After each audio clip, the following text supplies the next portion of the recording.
Let's come to engagement standards. हमने broader 4 categories बनाए हैं। इसमें सबसे पहले हमने लास्ट लेक्चर में डिस्कशन शुरू किया डिफरेंस बिटवीन एसेज एंड एसआरईज। मैं जेन्युइनली बोल रहा हूं बच्चों, अगला 1 आवर चैलेंजिंग हो सकता है, पहले ही समझा रहा हूं। वेरी हाई प्रोबेबिलिटी चीजें आपको बाउंस होकर चले जाएगी, थोड़ा फोकस ज्यादा कीजिएगा। एंड ऑब्वियसली ये स्लॉट भी डेंजरस है 2 to 3 अपने आप के अंदर।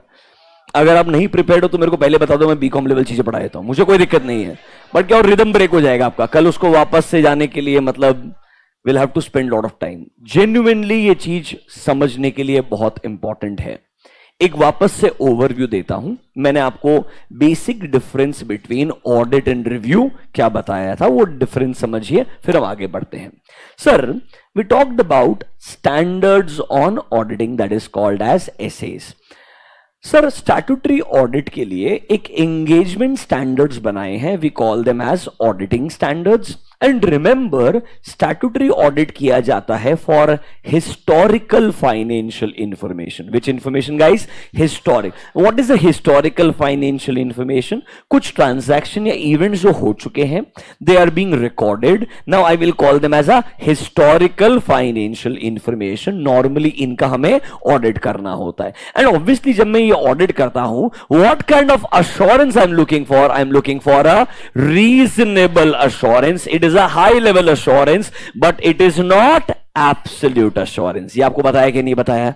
मतलब सर ये रीजनेबल अश्योरेंस एक हाई लेवल अश्योरेंस है बट ये एब्सोल्यूट अश्योरेंस नहीं है।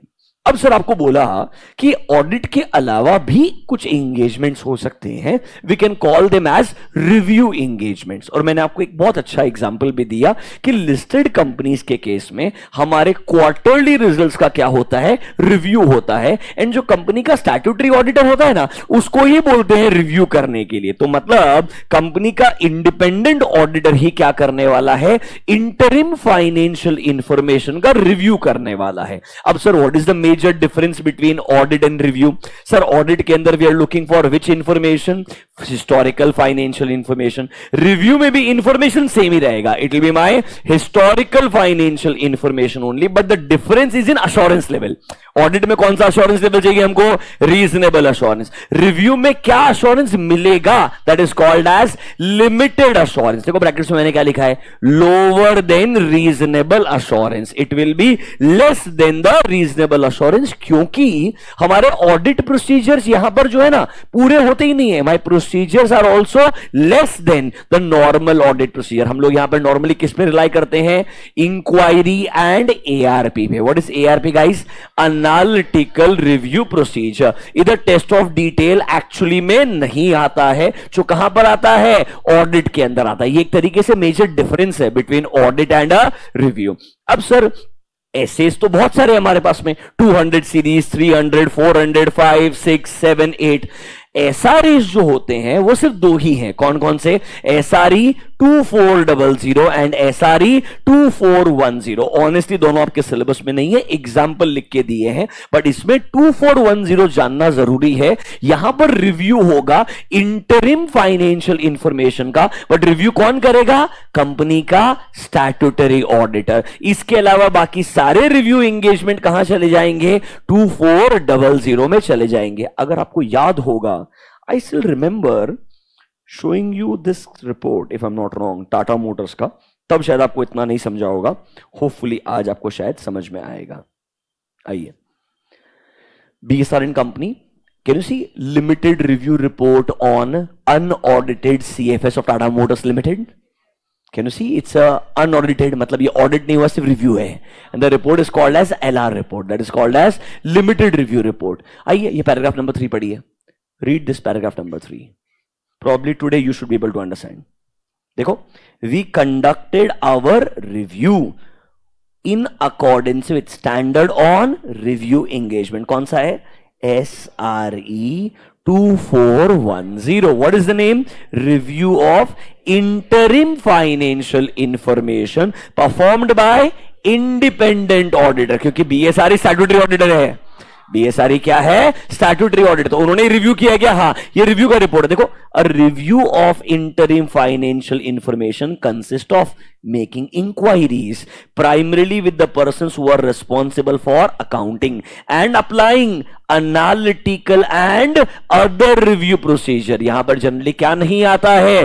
टेस्ट ऑफ डिटेल नहीं आता है। देखो, a review is substantially less in scope than audit जो हम कंडक्ट करते हैं एज पर एसेस। इसीलिए हमारा जो अश्योरेंस लेवल रहेगा वो भी कंपैरेटिवली क्या रहेगा? कम रहेगा। एंड हम क्या नहीं एक्सप्रेस करते हैं?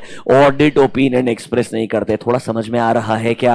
आप जब रिव्यू की रिपोर्ट बनाओगे उसमें क्लियरली एम्फसाइज करोगे कि भाई ये रिव्यू है ना कि ऑडिट, दोनों में गैप होता है। तो सर रिव्यू करते ही क्यों है? क्योंकि review for listed companies SEBI का रिक्वायरमेंट है। किसका रिक्वायरमेंट है? सेबी का। वो बोलते हैं साल के एंड में ऑडिट हो जाएगा, क्वार्टरली रिजल्ट्स को ऑडिट करवाना कंपलसरी नहीं है। बच्चों, इसका मतलब ये नहीं है कोई भी कंपनी क्वार्टरली रिजल्ट्स को ऑडिट नहीं करवा सकता है। अगर कंपनी चाहे तो ऑडिट भी करवा सकता है, बट रिक्वायरमेंट किसका है? रिव्यू का है। एंड याद है क्या, ऑडिट तो वैसे भी ज्यादा डिटेल में होने वाला है। तो अगर मैं क्वार्टरली रिजल्ट्स को ऑडिट करवा लूं तो क्या ना इसे रिव्यू नहीं करवाया तो चलेगा क्या? हाँ, क्योंकि वो audit will be more detailed than my review. Is that clear to you? तो कहीं कहीं आपको क्वार्टरली रिजल्ट्स में ऑडिटेड वर्ड दिख जाए तो घबराना मत। कभी कभी हम क्वार्टरली रिजल्ट्स का ऑडिट भी कर सकते हैं। ये डिपेंड करता है क्या कंपनी ऑडिट करवाना चाहता है, क्या ऑडिटर उन टर्म्स को अग्री करता भी है या नहीं। Is that clear to you? थोड़ा समझ में आ रहा है क्या? क्या आपको basic difference between review and audit 100% clear है क्या? रिव्यू इसके अलावा कभी भी करवाया जा सकता है, बट रिमेंबर इसमें इंफॉर्मेशन हमेशा क्या रहेगी? हिस्टोरिकल फाइनेंशियल इंफॉर्मेशन रहेगी। कौन सी रहेगी? Historical financial information. मेरे हिसाब से 2 मिनट स्पेंड कीजिए, इस पूरे पेज में जो जो लिखा है एक बार ऑब्जर्व कीजिए। एंगेजमेंट स्टैंडर्ड्स 2 पार्ट में डिवाइड किया, पर फोकस किस पे कर रहे हैं? एसएस पे एंड एसआरईस पे। बाकी दोनों पढ़ाए नहीं है सर। दोनों के केस में इंफॉर्मेशन कौन सा है? Historical financial information. यहां पर कौन सा? अश्योरेंस, रीजनेबल, और वहां पर limited. Is that lower than reasonable? Yes. इधर क्या टीओडी आएगा? नहीं आएगा। इधर क्या आएगा? सिर्फ इंक्वायरी एंड एआरपी आएगा। इधर के एग्जांपल्स क्या क्या है? 2400 and 2410। Is that clear to you? और इधर एसएस के एग्जांपल्स तो बहुत सारे आपको मालूम है, 200, 300, 400, 500। Is that clear to you? इतना समझ में आया क्या? अब सर आपका दिमाग में एक डाउट आएगा, सर जब मैं रिव्यू कर रहा हूं तो मैं एविडेंस ऑब्टेन करता हूं क्या? जब मैं रिव्यू करता हूं तो मैं एविडेंस ऑब्टेन करता हूं क्या? हाँ। जब मैं रिव्यू करता हूं तो डॉक्यूमेंटेशन मेंटेन करता हूं क्या? हाँ। मतलब सुनिए, स्टैंडर्ड्स ऑन ऑडिटिंग जो डिटेल में लिखे हैं वो एज इट इज अप्लाई होते हैं। स्टैंडर्ड्स ऑन ऑडिटिंग जो डिटेल में लिखे हैं वो as it is apply. Audit evidence जो कॉन्सेप्ट है वो रिव्यू के अंदर भी काम में आएगा, बस स्कोप कम है यार। वो बोलता है सारे एसेस को बार बार रिपीट करके फायदा क्या? इधर भी एंगेजमेंट टर्म्स है, उधर भी एंगेजमेंट टर्म्स है। इसमें ऑडिट का एंगेजमेंट टर्म्स होगा, उसमें रिव्यू का एंगेजमेंट टर्म्स होगा। इधर ऑडिट का डॉक्यूमेंटेशन मेंटेन करोगे, उधर रिव्यू का डॉक्यूमेंटेशन। बाकी सब चीजें क्या है? एज इट इज है। इसीलिए इधर 2 ही स्टैंडर्ड है जो सिर्फ बताएगा अलग अलग सिचुएशन क्या हो सकती है। जो प्रोसीजर है वो सेम रहेगा as per SAs. Is that clear to you? इसीलिए सबसे डिटेल्ड स्टैंडर्ड कौन से हैं? एसेज हैं, जहां पर हर एक एक सिचुएशन को अलग अलग ऐसे बना करके दिया है। Is that clear to everyone? क्या अभी तक जो बताया इसमें कोई डाउट है? आगे बढ़ूं क्या? पक्का बोलो। ड्यू डिलिजेंस का मतलब क्या है? ये कैटेगरी ऑफ एंगेजमेंट है। हम ड्यू डिलिजेंटली मतलब बहुत अच्छे से डिटेल में सोच समझ के एक सिचुएशन को एनालाइज करेंगे, दैट इज ड्यू डिलिजेंस। ये डिपार्टमेंट का नाम होता है बेटा एक। जैसे भी अश्योरेंस वर्ड के ऊपर कुछ नहीं बोल सकते, अश्योरेंस अश्योरेंस होता है, इट्स बेसिकली कंफर्ट। तो due diligence is the name of a department. ठीक है? और कोई डाउट? हाँ।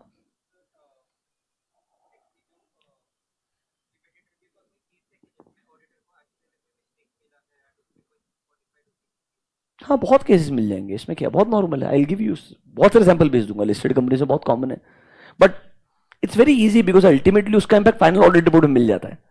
It is same, there is no difference, the process is same, it's just the coverage में गैप है, just the category of engagement. I will give you examples, don't worry.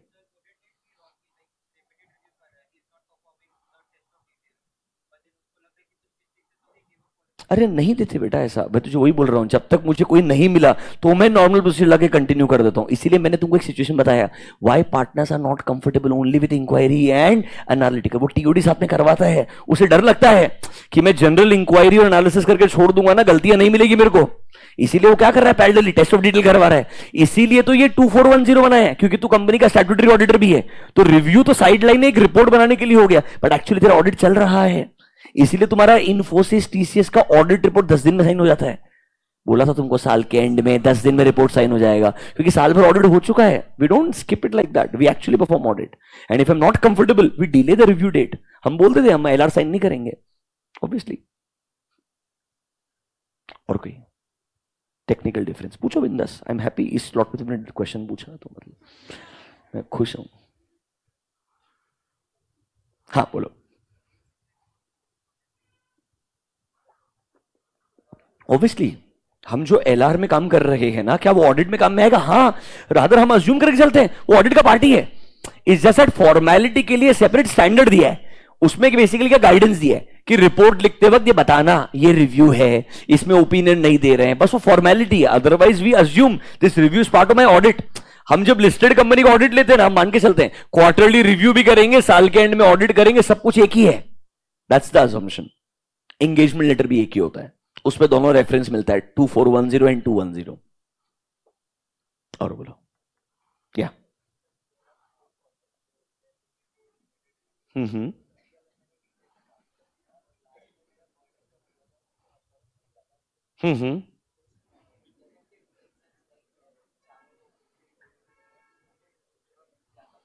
अरे हम वही तो मैं बोल रहा हूं, बोलने के लिए लिमिटेड रिव्यू है।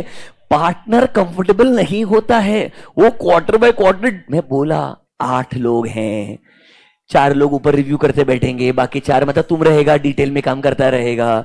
यू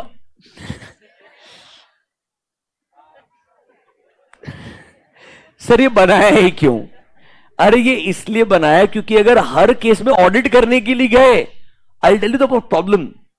आपका अप्रैल मई जून क्वार्टर खत्म हो गया, अब अगर बाद में हर लिस्टेड कंपनी का क्वार्टर अप्रैल में जून में खत्म होगा, तो हर किसी का रिव्यू एक साथ में शुरू नहीं हो सकता है। रिव्यू शुरू होगा 5 दिन बाद, 10 दिन बाद, 15 दिन बाद। अगर वो पूरा ऑडिट करने के लिए जाएगा, वो बोलेगा मैं 3 महीने के ऑडिट के लिए मेरे को 15 दिन चाहिए, तो आपका जो क्वार्टरली रिजल्ट्स है उनका रिपोर्टिंग डिले होते जाएगा। ऐसा होगा सेकंड क्वार्टर खत्म होने वाला और क्वार्टर 1 का रिजल्ट अभी आ रहा है। अरे इस वजह से उन्होंने बोला रिव्यू अगर रहा तो जल्दी खत्म हो जाएगा, बिकॉज रिव्यू में प्रोसीजर कम लगाना है। 5 दिन में 7 दिन में रिव्यू हो जाएगा, तो आप विद इन 30 डेज रिपोर्ट तो कर पाओगे, वरना क्वार्टरली रिजल्ट ही डिले हो जाएंगे बेटा।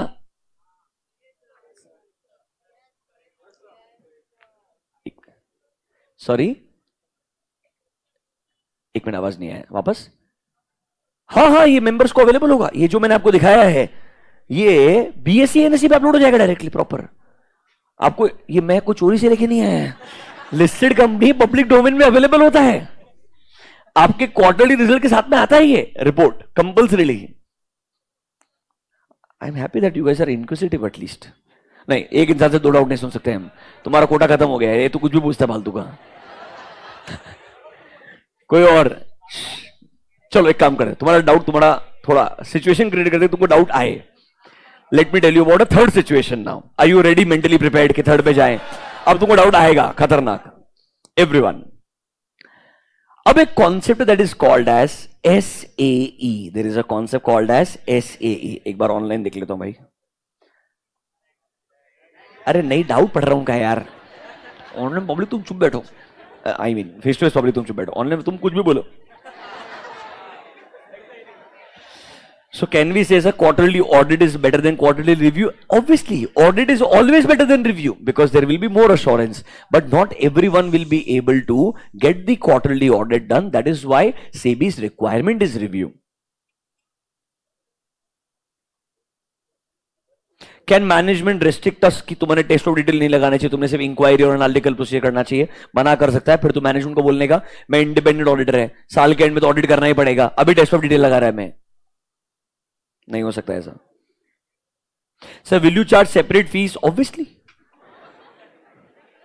सेपरेट रिपोर्ट है, फीस तो चार्ज करेगा यार। ओके, चलो, आई हैव आंसर्ड। अगले पार्ट पे जा रहा हूं, डर लग रहा है पर let's be hopeful. Now there is a word called as SAEs। क्या वर्ड है?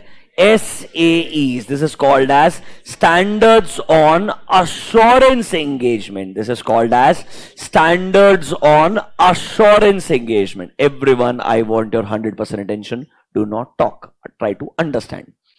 ये SAE क्या है? सबसे पहली चीज तुम्हारे दिमाग में डाउट आएगा, सर ये ऑडिट अश्योरेंस का पार्ट है या अलग है? पहले तो ये बता दो, is audit same as assurance और इज अश्योरेंस डिफरेंट? अलग अलग है ऑडिटिंग एंड अश्योरेंस या सेम है?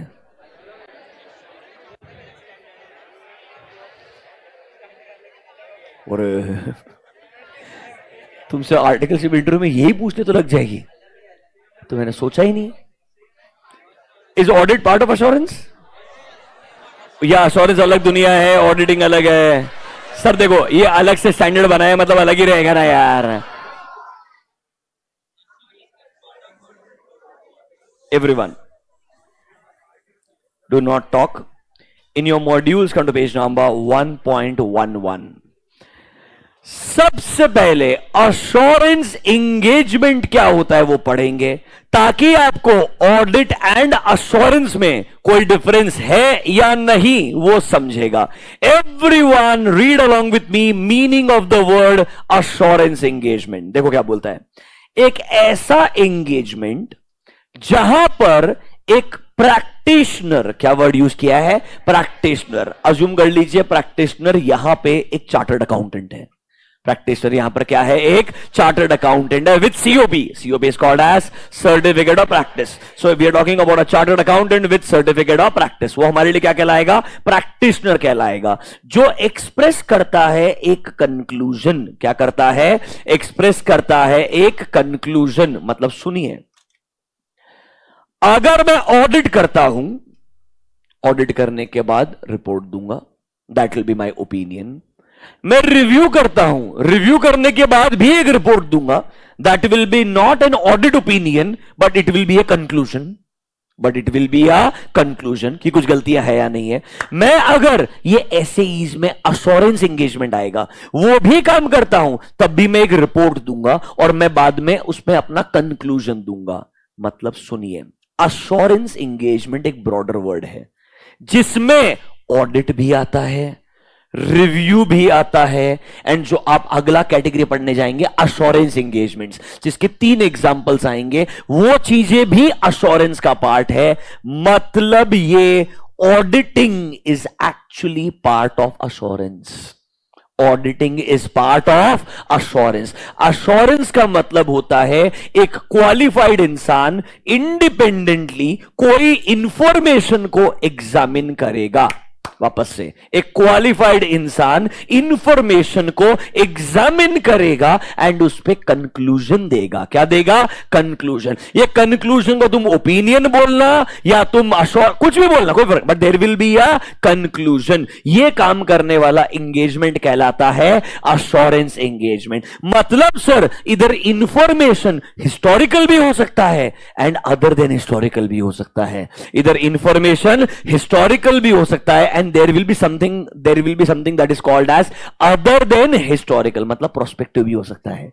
मतलब क्या हो सकता है? प्रोस्पेक्टिव। क्या ऑडिट अश्योरेंस का पार्ट है? हाँ। फिर सर ऑडिट के लिए स्टैंडर्ड अलग एंड अश्योरेंस के लिए स्टैंडर्ड अलग। ऐसा क्यों? क्योंकि ऑडिट अपने आप में बड़ा इंडस्ट्री बन गया, उसको एक सेपरेट कैटेगरी ऑफ स्टैंडर्ड बनाना जरूरी हो गया ताकि लोग कंफ्यूज ना हो, क्योंकि ऑडिट आज की तारीख में अपने आप में एक बहुत बड़ा इंडस्ट्री है। इसीलिए लोगों ने बोला ऑडिट के लिए अलग से स्टैंडर्ड्स बना दो। इसके अलावा बाकी जितने भी एंगेजमेंट्स रहेंगे उनको हम अलग स्टैंडर्ड में डाल देंगे। That standard is called as SAE, that is called as standards on assurance engagement. Sir, is audit part of assurance? हाँ। रादर बहुत सारे फॉर्म में जब आप अप्लाई करने के लिए जाएंगे, वो पूछेंगे विच डिपार्टमेंट, वो आप पूछेंगे ऑप्शन क्या क्या है, वो बोलेगा assurance department and tax department. तो बोलेगा मेरे को ऑडिट में अप्लाई करना है, मतलब it is part of assurance. समझो क्यों? तुम ये मत सोचना वो अश्योरेंस में मेरे को वो एसेईज वाले एंगेजमेंट मिलेगा, एसेज नहीं मिले। They both are together. When they say assurance, it means audit, review and SAE, all three. Is that clear to you? पक्का समझ में आया क्या? ये डेफिनेशन अभी बाकी नहीं पढ़ाऊंगा क्योंकि इसके कुछ एलिमेंट्स पढ़ाने पड़ेंगे। प्रैक्टिशनर क्या होता है, सब्जेक्ट मैटर क्या होता है, क्राइटेरिया क्या होता है, बहुत सारे वर्ड समझाने पड़ेंगे। जब वो समझेंगे तो आपको ये डेफिनेशन समझेगा। अभी के लिए is auditing part of assurance? हाँ। Is auditing part of assurance? हाँ। Is that clear to you? मतलब सर हमारे पास क्या क्या ऑप्शन है? ऑडिट, रिव्यू, कुछ दोनों में फिट नहीं होता, उसके लिए थर्ड कैटेगरी बनाया है। पर अभी भी आप एग्जामिन करोगे, अभी भी आप क्या करोगे? एग्जामिन। और अभी भी आप क्या दोगे? कंक्लूजन दोगे। आप एग्जामिन करोगे पर क्या दोगे? कंक्लूजन। एग्जाम्पल समझिए। बैंकिंग कंपनी ने आपको बोला आप अपने प्रोजेक्टेड फाइनेंशियल स्टेटमेंट्स दो। क्या दो? आपके प्रोजेक्टेड मतलब 31 मार्च के अगले साल, उसके अगले साल प्रोजेक्शंस क्या है? I want prospective data, I want prospective data, budgeted data. अब कैन आई से it is not my historical, क्योंकि ये तो फ्यूचर इवेंट्स पे डिपेंडेंट है ना यार। जब आप प्रोजेक्शन करोगे, बजट बनाओगे, it is dependent upon my future events, जो हो भी सकते हो और नहीं भी होंगे। बराबर है कि नहीं है? क्या आप 100% प्रिडिक्ट कर सकते हो? क्या नहीं। तो कैन आई से इनका ऑडिट नहीं हो सकता है। इनका क्या नहीं हो सकता है? ऑडिट। क्योंकि ऑडिट हमेशा किसका होता है? हिस्टोरिकल फाइनेंशियल इंफॉर्मेशन का होता है। ऑडिट किसका होता है? हिस्टोरिकल फाइनेंशियल इंफॉर्मेशन का। मतलब एक थर्ड कैटेगरी आएगी जिसको हम बोलेंगे SAE, full form is called as standards on assurance engagement. और इसमें कौन सा इंफॉर्मेशन आएगा? prospective financial information, and that will be related to future events. That will be related to future events. क्या हम पहली बार हिस्टोरिकल से बाहर गए हैं क्या? अभी तक हम ऑडिट रिव्यू दोनों में कहां पर थे?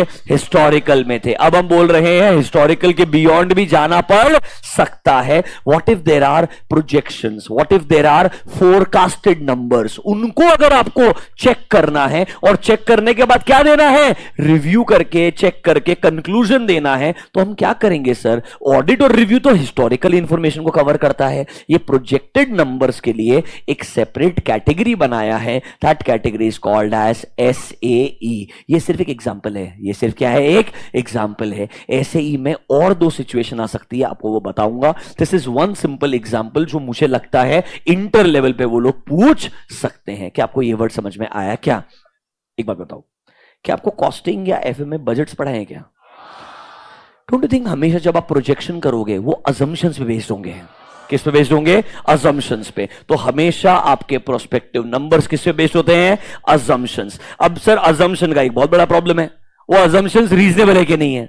असम्पशन का एक बहुत बड़ा प्रॉब्लम है, वो रीजनेबल है कि नहीं है? कंपनी बोलता है हमारा इस साल का रेवेन्यू 100 करोड़ है, अगले साल से आई थिंक हमारा revenue will be 1000 crore, 2000 crore, 4000 crore, it will become double every year.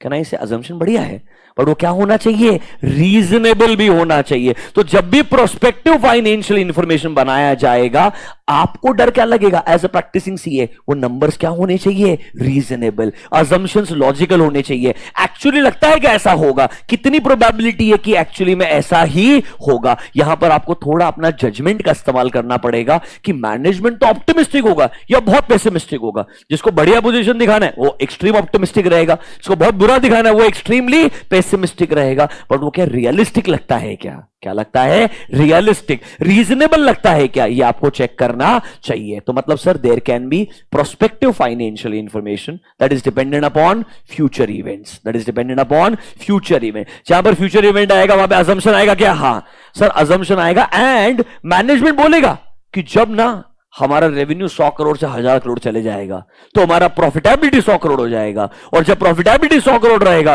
तो हम इतना डिविडेंड डिस्ट्रीब्यूट करेंगे, तो हम इतना डेट का रीपेमेंट कर देंगे। ये मैनेजमेंट बोल रहा है हम एक्शन लेंगे। कब? फ्यूचर के अंदर। वो लॉजिकल साउंड करते हैं क्या या इलॉजिकल लगते हैं? आपको ये समझना पड़ेगा। तो assumptions should be reasonable and they should be properly disclosed. किधर डिस्क्लोज होंगे? नोट्स टू अकाउंट्स के अंदर। अरे प्रोस्पेक्टिव फाइनेंशियल इंफॉर्मेशन हो या हिस्टोरिकल हो, फाइनेंशियल इंफॉर्मेशन है। उधर भी क्या बनने वाला है? Balance sheet. उधर भी क्या बनेगा? P&L। उधर भी क्या आएंगे? Notes to accounts. अरे financial statement is financial statement. The only difference is one is dependent upon historical data and the second one is dependent upon assumptions. हाँ या ना?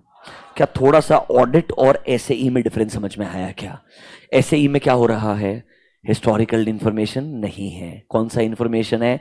प्रोस्पेक्टिव। ये सिर्फ वन एग्जांपल है, एक एग्जांपल है ये। देखो इसमें तीन तीन सिचुएशन आएगी। There will be three situation. 3400, look at the first name, assurance on prospective fine. This is just one example. There can be assurance on internal controls of service organization. कुछ ऐसा याद भी नहीं आएगा। याद करो, एक कंपनी ने अकाउंटिंग आउटसोर्स कर दिया सिंगापुर बेस्ड फर्म को।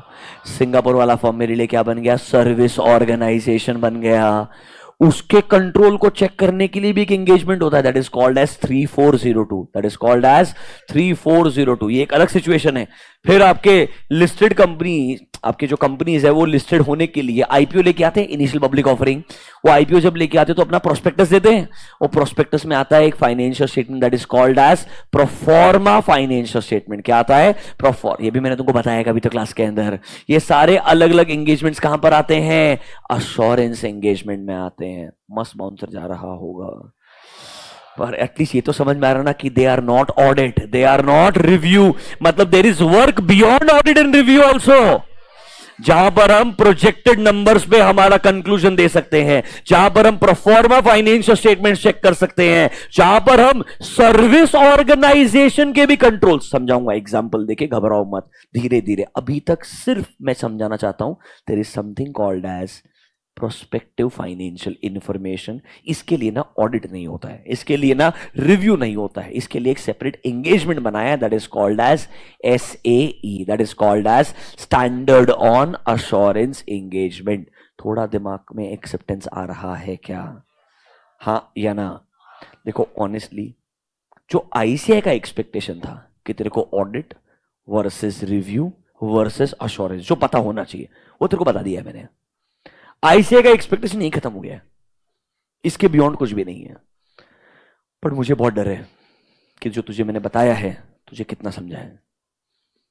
क्या थोड़ा थोड़ा ऐसा लग रहा है क्या? कुछ कुछ वर्ड्स तो समझ में आए, कुछ कुछ, पर थोड़े थोड़े बाउंसर भी गए। अब एक काम करें, अभी तक जितना पार्ट बताया है उसके अराउंड कुछ सेंटेंसेस लिखे, वो स्टेप बाय स्टेप धीरे धीरे करके रीड करें, ताकि जो हमने अभी तक सुना है वो स्ट्रीमलाइन कर लेते दिमाग के अंदर कि हमको एक्चुअली में समझा है या नहीं समझा है। आगे बढ़ेंगे, there are lot of such examples. अभी तो SRS बाकी है, SQC बाकी है, बहुत स्टैंडर्ड्स हैं, there are lot of them, पर सब बता दूंगा एक साथ में तो खिचड़ी बन जाएगी, you will not get a clarity. क्या थोड़ा थोड़ा डिस्कशन शुरू करें? पक्का? चलो आइए, समझेगा, डरो मत यार। आइए, पेज नंबर 1.11। ये पूरा पार्ट छोड़ दो, this I will explain separately. What is assurance engagement, ये पूरा एक्सप्लेनेशन दूंगा। अभी यहां पर आ जाओ, what is audit versus review. मेरे को लगता है चारों पॉइंट आपको पढ़ाए थे, ब्रेक के जस्ट पहले पढ़ाए थे, और ये डब्बा पढ़ाया था। Are you comfortable till this डब्बा?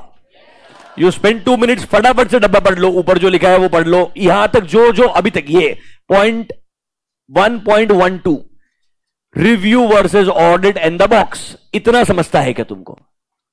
सिर्फ इतना देख लो, इसके आगे वाला स्टेप बाय स्टेप जाएंगे अपन। It's on page number 1.12।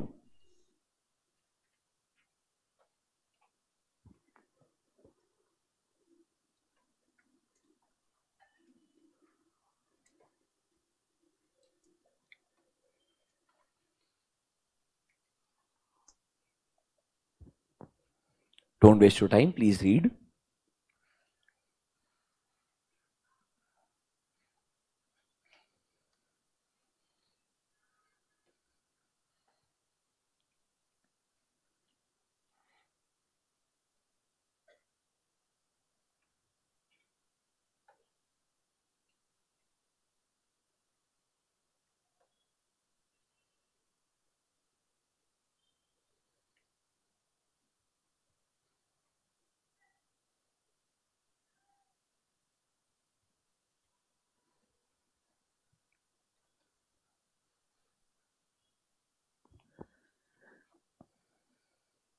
Did you understood this? Limited assurance will provide lower level of assurance than audit. It is only a moderate level. Can I say audit में high level बोल दिया, review में moderate level? अपने हिसाब से बोल रहा है, ऐसा कोई moderate level word नहीं होता है। ये ऑथर ने तुमको BCom तरीके से समझाने के लिए लिख दिया है। ऑथर को भी डर लग रहा था क्या ही समझ रहा होगा इंटर वाले को। I hope तुमको समझ रहा है। पर you read the box carefully. नीचे जाऊं क्या? अभी आगे बढ़ना शुरू करूं क्या? चलो, come two point number 2 now. Everyone, I want your attention. देखो, ऑब्जेक्टिव क्या है? You should know there is audit, there is review and there is prospective financial information. 3 चीज होती है, इतना ही बताना है, इतना सा ऑब्जेक्टिव है। इसके आगे बहुत सारी चीजें सब बताऊंगा आपको मैं, घबराओ मत, स्टेप बाय स्टेप। पहले difference between audit and review समझा था सर, पर दोनों में एक चीज कॉमन थी, फाइनेंशियल इंफॉर्मेशन। दोनों में कौन सा कॉमन फाइनेंशियल इंफॉर्मेशन है? हिस्टोरिकल। इतना क्लियर है? नीचे आओ, नंबर 2 देखो। Besides reasonable assurance engagement and limited assurance, कहना ऐसे ही रीजनेबल वाले के ऊपर लिखो ऑडिट, एंड लिमिटेड के ऊपर लिखो review.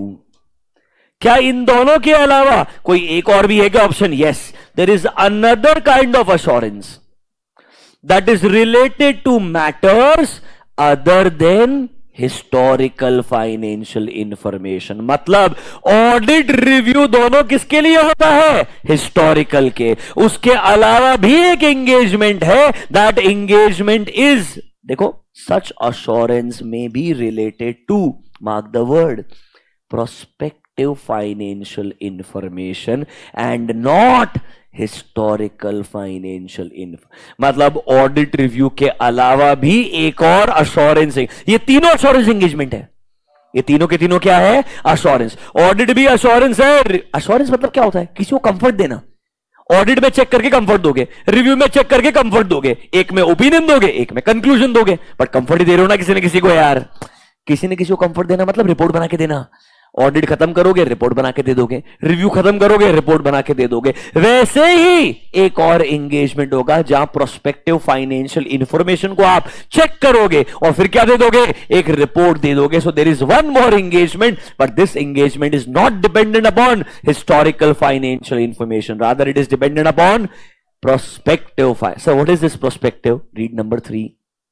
Prospective financial information means information that is based on assumptions about the events that can occur in future. Is it dependent upon future events? Yes.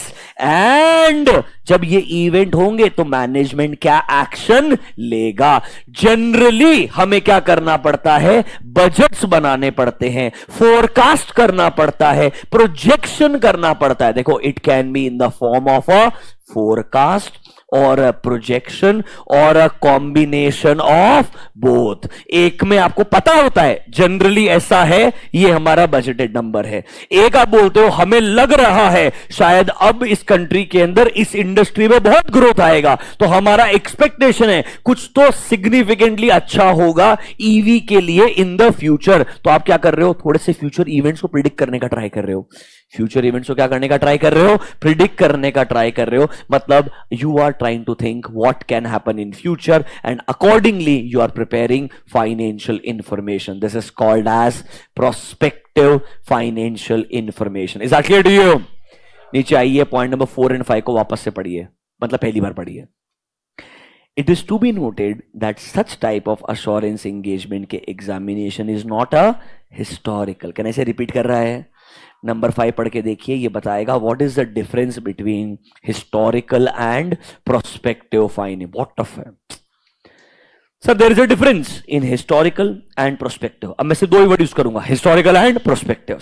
Sir, the former relates to information जब हमको लगता है event, condition, circumstances past में हो चुके हैं।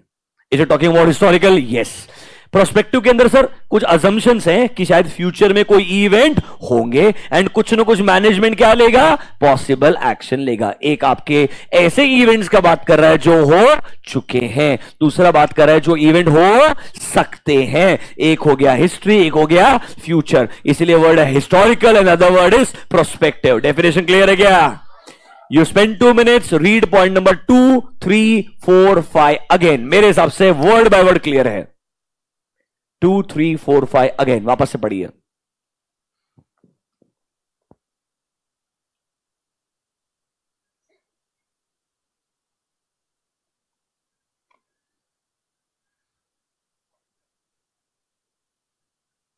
वापस बोल।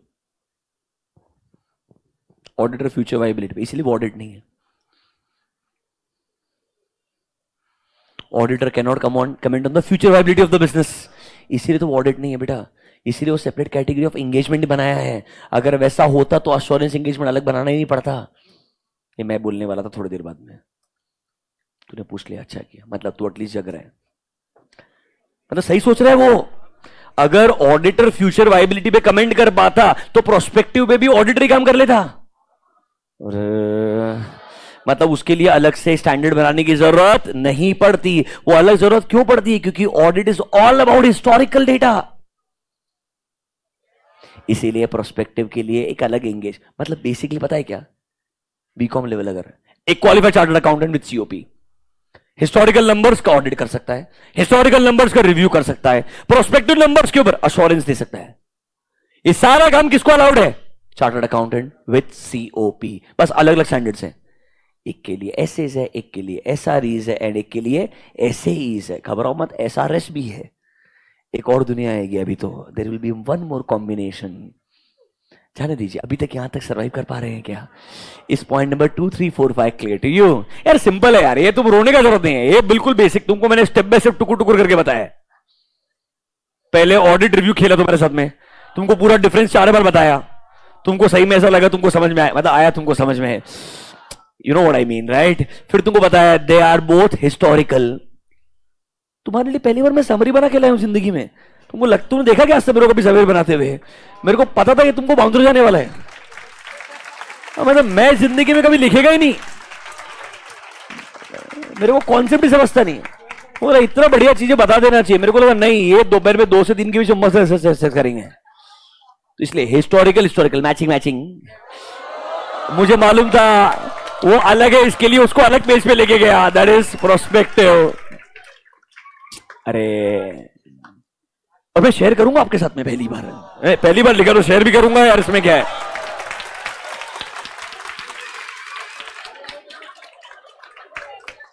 अभी के लिए do you understand difference between historical and prospective fine? Genuinely इधर आईसीआई ने एमसीक्यू बनाए ना, तुम ऐसा रोग है ना पेपर के अंदर है, वो क्वेश्चन देखने का तुमको समझेगा भी नहीं, पूछ क्या रहे। आई प्रॉमिस यू ऐसा होगा तुम्हारे साथ, अगर तुम नहीं सुनोगे ऐसा ही होगा। चलो आगे बढ़े क्या? अरे आगे बढ़े क्या, थोड़ा सा आगे बढ़े क्या, थोड़ा चलो इधर आओ। Page number 1.13 let me finish this part, otherwise stuck हो जाएंगे हम। इधर आइए 1.13, read point number 6। Therefore, historical financial information is rooted in past events which have already occurred, and prospective is related to future. Sir, समझ गया, past, future. Okay, let's go next. तुम इतना confident हो तो. Now go to point number 8. Prospective financial information relates to, sir वापस repeat किया तुमने, हाँ, उसके आगे का लाइन पढ़ो। कुछ एविडेंसेस आपके पास अवेलेबल होने चाहिए टू सपोर्ट कि जो अजम्पशंस के बेसिस पे आपने प्रोजेक्शन बनाए हैं, क्या वो अजम्पशंस रीजनेबल है क्या? मतलब इसीलिए आपको उनके रिगार्डिंग एविडेंसेस ऑब्टेन करने पड़ेंगे। The auditor is not in a position to express an opinion whether the result shown in prospective financial information will be achieved. मतलब सुनिएगा, जब मैं एसएई में प्रोस्पेक्टिव नंबर्स को चेक कर रहा हूं, चेक करने के बाद अपना कंक्लूजन ड्रॉ कर रहा हूं, कंक्लूजन में बोलूंगा कि भाई मुझे ये प्रोजेक्शंस ठीक लग रहे हैं, बट मुझे तब भी ये बोलना चाहिए I can not give a guarantee कि फ्यूचर में ऐसा होगा। अरे बराबर है ना यार, ये तो प्रोजेक्शन है, मतलब फ्यूचर इवेंट है। एक बात सोचो ना यार, अगर जोमेटो बोलता है कि भाई 2 साल के बाद में ये हमारे प्रॉफिट के नंबर्स होंगे, प्रोजेक्टेड नंबर्स हैं, I as a chartered accountant can sign. मैं साइन करने के लिए मना नहीं कर रहे मेरे को, as a chartered accountant, not as a auditor, as a chartered accountant I can sign. But when I sign on a piece of paper, मैंने क्या बोलना चाहिए? प्रोजेक्शंस ठीक लग रहे हैं, जो मैनेजमेंट बोल रहा है मैंने वैसे एविडेंसेस चेक किए हैं, मेरे को कुछ इनकंसिस्टेंट नहीं लग रहा है ऐसा, बट कोई गारंटी थोड़ी ऐसा कैसा होगा यार। क्या मेरे को अभी तो लिखना चाहिए ना एक चीज कि फ्यूचर में सेम इवेंट होगा और यही आउटकम आएगा? इसका 100% गारंटी कोई नहीं दे सकता यार। मतलब सुनो, चार्टर्ड अकाउंटेंट्स एक्ट 1949 क्या बोलता है? You are allowed to sign on a piece of paper, जहां पर प्रोस्पेक्टिव फाइनेंशियल इंफॉर्मेशन पे रिपोर्ट बनाई जा रही है।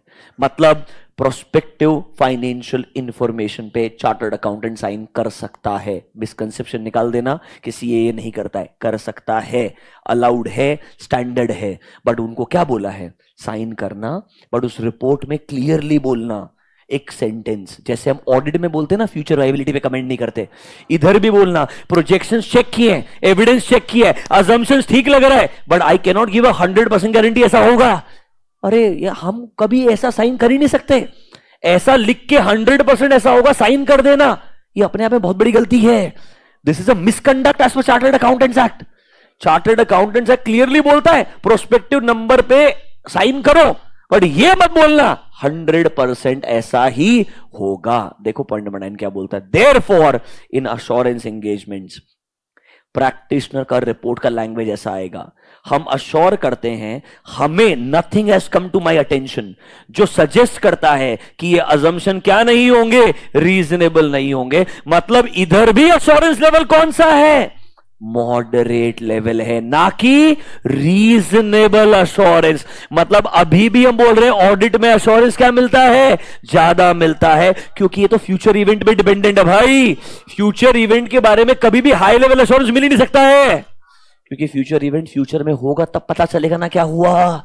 अभी सिर्फ अश्योरेंस क्या मिल सकता है? मॉडरेट ही मिल सकता है। मतलब सुनिए शांति से, सबसे पहले everyone, absolute assurance not possible. पहला एंगेजमेंट जो हमने पढ़ा ऑडिट, कौन सा अश्योरेंस मिलेगा? रीजनेबल।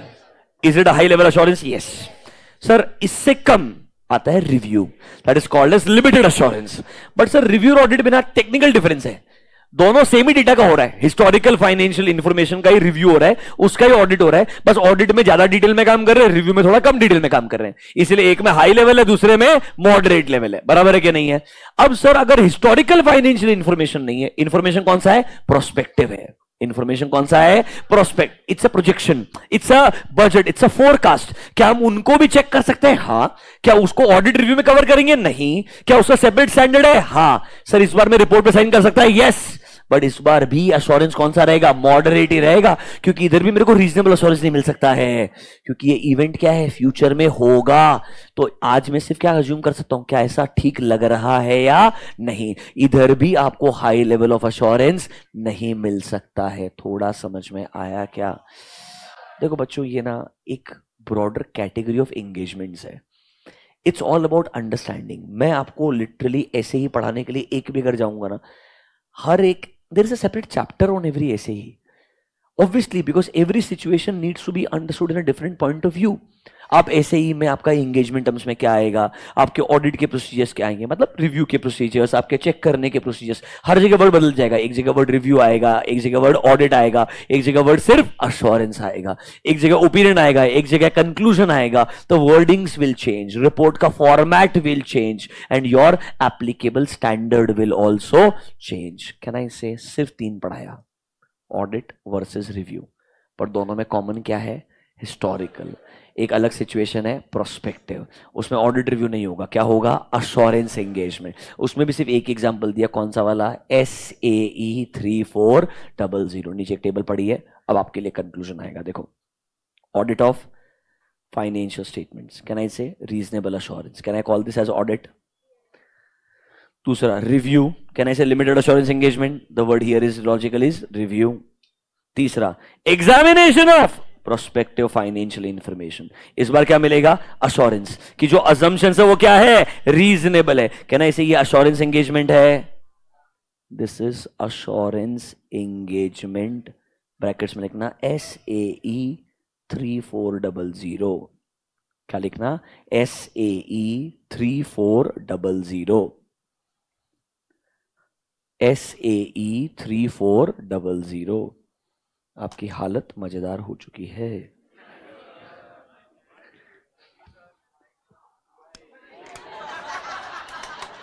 मैंने जानबूझ के किया। अभी मेरे को बताओ, ये वाला बताऊं कि नहीं बताऊं आपको, या ड्रॉप कर दूं? एक बार ट्राई करोगे पढ़ने का लास्ट वाला, या आज नहीं बताने, कल बता देने का? कल बताने का ना सर। एक बार नाम तो देखो ना जरा, report on controls operating at an organisation, assurance regarding design and operation. बताने का है या छोड़ देने का है? सर छोड़ दो यार, एक एग्जाम्पल है सर, क्यों परेशान कर रहे हो आप हमको? अच्छा एक बात बताओ, jokes apart, if I give you a proper PDF of this, क्या आप ये डिवीजन करके खुद के लिए लिख लोगे? Difference between audit and review, इतना कर लोगे आप? पक्का कर लोगे? एसएई के अंदर जो मैंने आपको पढ़ाया अभी तक, prospective financial information related to future event, यहां पर अजम्पशंस का इस्तेमाल होगा एंड पॉसिबल एक्शन। हमें देखना पड़ेगा वो रीजनेबल है क्या, एंड ये अजम्पशंस क्या होनी चाहिए, प्रॉपर्ली डिस्क्लोज होना चाहिए। और लैंग्वेज को क्या लिखा है?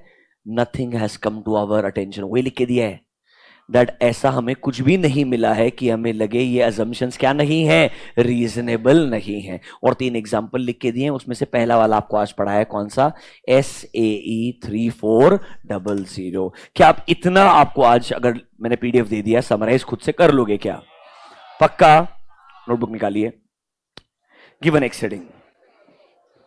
नहीं यही, इसके आगे नहीं जा रहा हूं, घबराओ मत, पहले थोड़ा बेस बिल्ड कर रहा हूं, और नया नया बाउंसर देने से पहले थोड़ा सा और कंक्लूजन, ऐसा सिचुएशन कंट्रोल में आ जाए।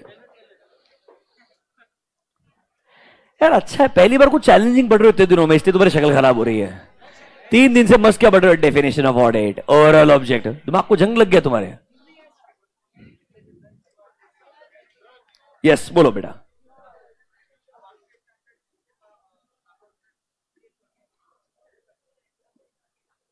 अभी रुक जा, मैंने कंप्लीट नहीं किया, इसलिए सिर्फ एक एग्जांपल बताया, सब बताऊंगा, डोंट वरी, टेंशन मत ले, I will explain you everything. इतना आसान नहीं है बेटा। देखो एक बात समझो, एट अ फाइनल लेवल सिर्फ ये स्टैंडर्ड्स पढ़ाने के लिए एक एवरेज 32 to 35 आवर्स लगता है।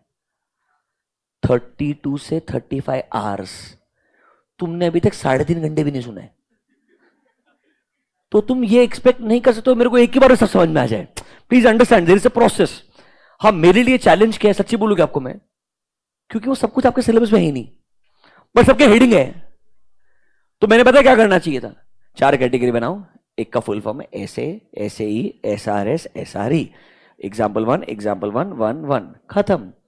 फिर टेबल बोलने का, difference between audit and review. कितना अच्छा जिंदगी होता, अभी तक सिलेबस ही खत्म हो जाता चैप्टर 1 का।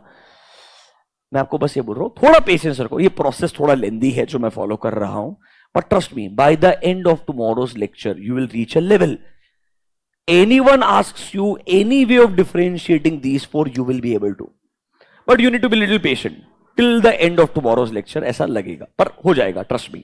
ठीक है आगे बढ़े, चलो नोटबुक में जाइए, give an X heading. We are in chapter number 1 only. Chapter 1 में हमने कितने पॉइंट लिख लिए मुझे बताइए? 7 पॉइंट्स लिख लिए, बराबर है। Write down point number 8, write down point number 8, elements of an assurance engagement. Elements of an assurance engagement. Elements of an assurance engagement. Elements of an assurance engagement. Under elements, write down point number A. 3 important parties. Number A, 3 important parties. 3 important parties. Divide them in 3 parts. 3 arrow बनाइए ऐसा।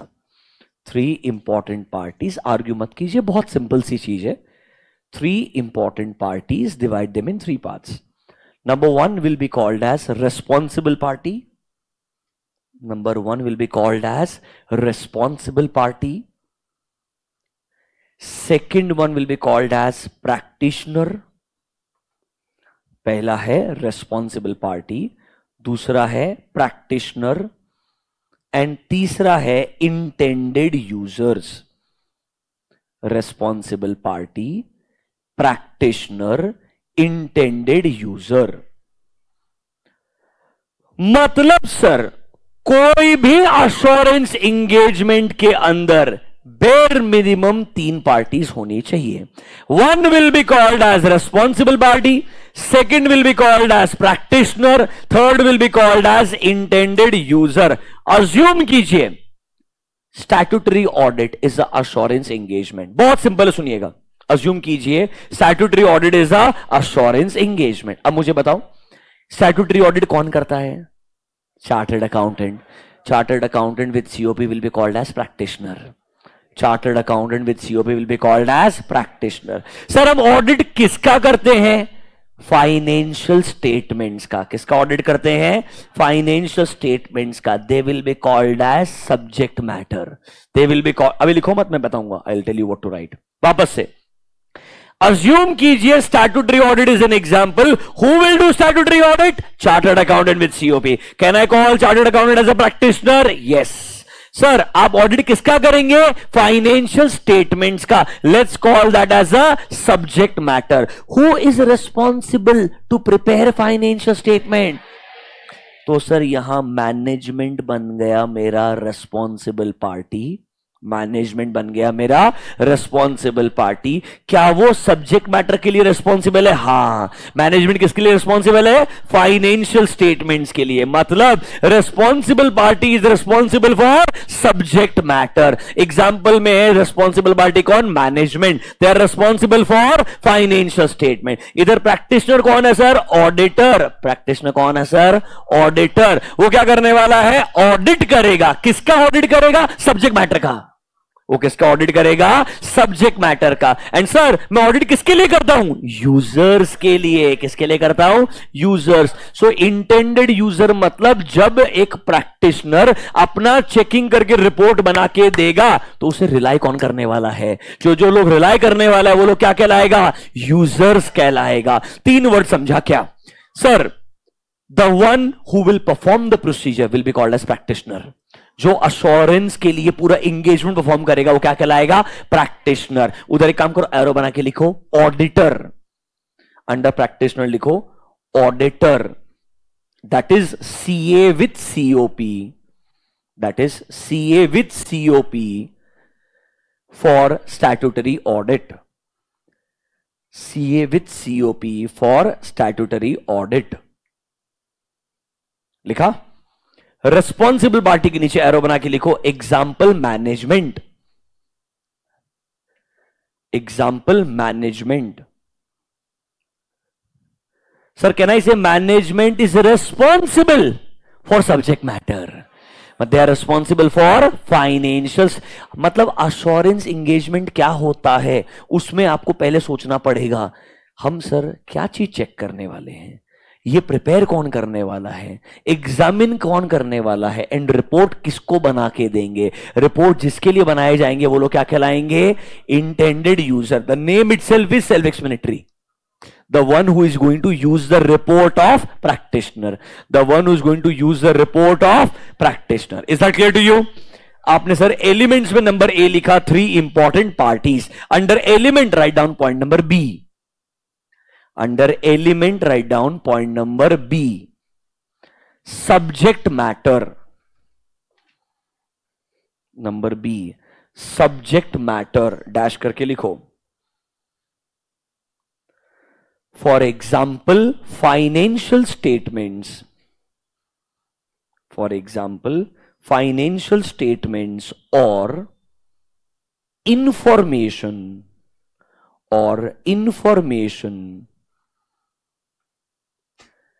that should be prepared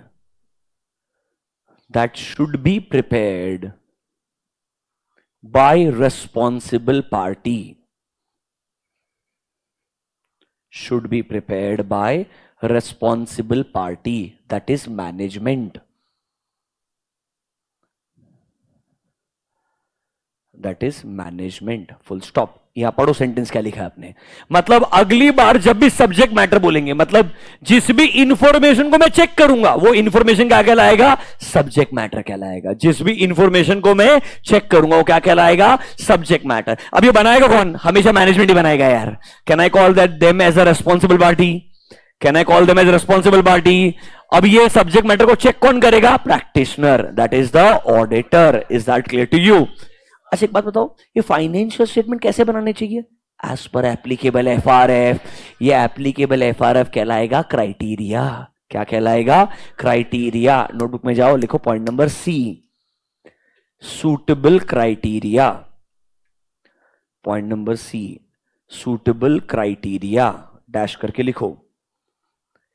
It refers to the benchmark. It refers to the benchmarks used to evaluate the subject matter.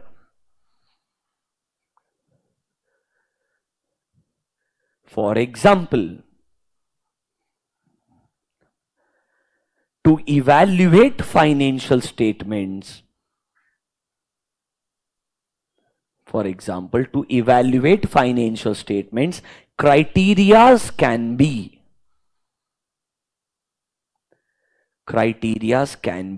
AS/Ind AS. Criterias can be AS/Ind AS, comma, guidance notes, comma, applicable laws, guidance notes, comma, applicable laws and regulations, etc. मतलब शांति से सोचो, मुझे अगर financial statement check करना है, think as a auditor, मैं क्या check करता हूं? आर दे प्रिपेयर्ड एज पर एप्लीकेबल एफआरएफ, मतलब are they prepared as per AS और इंड एस. फिर सर याद करो, कुछ कुछ चीजों को चेक करने के लिए गाइडेंस नोट भी रहता है. कंट्रोल चेक करने के लिए गाइडेंस नोट्स है, 143 के लिए गाइडेंस नोट्स था, कारों के लिए गाइडेंस नोट्स था. अरे हाँ या ना? तो कहना इसे सब्जेक्ट मैटर को चेक करने के लिए कुछ ना कुछ क्राइटेरियाज रहेंगे. ये आपके एएस इंड एस हो सकते हैं, ये आपके गाइडेंस नोट्स हो सकते हैं, ये आपके लॉज एंड रेगुलेशंस हो सकते हैं, ये आपके रेगुलेटरी अथॉरिटी का गाइडलाइन हो सकता है. इट कैन बी एनीथिंग जिसके बेसिस पे हम चेक करेंगे सब्जेक्ट मैटर बराबर है या नहीं है. कहना इसे मैनेजमेंट ने फाइनेंशियल स्टेटमेंट बनाते वक्त ये सब कंप्लाई करना चाहिए. ऑडिटर ने इन्हीं फाइनेंशियल स्टेटमेंट को चेक करते वक्त देखना चाहिए सब कंप्लाई किया है क्या. It's like assertions are applicable for management as well as for auditor. वापस से 2 मिनट में रिवाइज करवाता हूं, सुनिएगा फटाफट से. लास्ट में सर 3 इंपॉर्टेंट पार्टीज है. कोई भी एश्योरेंस एंगेजमेंट के अंदर 3 पार्टीज रहेगी, चाहे वो ऑडिट है, रिव्यू है, जनरल एश्योरेंस है, हर जगह पे 3 पार्टीज रहेगी. एक पार्टी जो इंफॉर्मेशन बनाने के लिए रिस्पॉन्सिबल है, will call them as responsible party. वो जो इंफॉर्मेशन बनाएगा वो इंफॉर्मेशन सब्जेक्ट मैटर कहलाएगा. क्या कहलाएगा? Subject matter. वो इंफॉर्मेशन बनाने के पीछे कोई ना कोई क्राइटेरिया होगा. क्या होगा? कोई ना कोई क्राइटेरिया. तो कहना इसे this responsible party, subject matter, criteria, all 3 are related. इन्होंने इंफॉर्मेशन बनाना चाहिए एज पर क्राइटेरिया. उस इंफॉर्मेशन को चेक कौन करेगा? प्रैक्टिशनर. कहना इसे ये एग्जामिनर हो गया, जो क्या करने वाला है? सब्जेक्ट मैटर को एग्जामिन करेगा कि तुमने एज पर क्राइटेरिया इंफॉर्मेशन बनाया कि नहीं बनाया. हाँ या ना? सर आप जो रिपोर्ट बना के दोगे उसे यूज कौन करेगा? Intended user. तीनों पार्टी, सब्जेक्ट मैटर, क्राइटेरिया, तीनों समझ में आ गया होगा. यस और नो? इसीलिए बोलते हैं statutory audit is the assurance engagement, क्योंकि वो सारी चीजों को फुलफिल करता है. क्योंकि ऑडिट ये सब चीजों को क्या करता है? फुलफिल करता है. Can I say that is why audit is the assurance engagement? Yes. Point number 4 बहुत टफ है, मैं आपको लिखवाऊंगा भी नहीं, सिर्फ हेडिंग पढ़ो. क्या मुझे इसके लिए ऑडिट एविडेंस ऑब्टेन करना पड़ेगा? आपको मालूम है sufficient is quantity, appropriate is quality. Already आपको पता है ये चीज. ये ऑडिट एविडेंस के बाद आखिरी में क्या करने वाले? रिपोर्ट देने वाले होना यार. अरे ऑडिट करोगे तब भी रिपोर्ट आएगा, रिव्यू करोगे तब भी रिपोर्ट आएगा, अश्योरेंस रहेगा तब भी क्या आएगा? तो नोटबुक में जाओ, under element write down point number D. Under element point number D, obtain sufficient and appropriate evidence. Audit word use मत करना, क्योंकि ऑडिट के अलावा भी एंगेजमेंट्स है इस बार.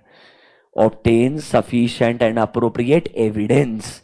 अरे ऑडिट में भी सफिशिएंट एंड अप्रोप्रिएट लगता है, आपको रिव्यू के अंदर भी सफिशिएंट अप्रोप्रिएट लगेगा, एंड अदर एश्योरेंस के लिए भी. अरे एविडेंस तो एविडेंस है ना यार. यहां पे सफिशिएंट का मतलब है क्वांटिटी एंड अप्रोप्रिएट का मतलब है क्वालिटी. एरो बना दो, सफिशिएंट के नीचे लिख दो क्वांटिटी, अप्रोप्रिएट के नीचे लिख दो quality. Sufficient is quantity, appropriate is quality. ये सब करने के बाद आखिरी में रिपोर्ट बना के देना पड़ेगा. That is your point number E. Point number E. A written assurance report. A written assurance report. A written assurance report in appropriate form. A written assurance report in appropriate form. भाई आपको proper report बना के देना पड़ेगा, चाहे वो audit report हो, चाहे वो रिव्यू रिपोर्ट हो, चाहे वो अश्योरेंस। कैन आई से, अब आपको समझा होगा ये सब चीजें मिलके क्या बनाता है एक अश्योरेंस एंगेजमेंट। कैन आई से is audit and assurance engagement? Absolutely. उसके लिए बस अलग सेट ऑफ क्या है, स्टैंडर्ड्स है। थोड़ा मजा आया क्या? अभी जाके समझ में आया क्या? आज इसको रिवाइज करके आना, कल का पहला 2 घंटे में बचा हुआ सब पार्ट उड़ा देंगे। गुड।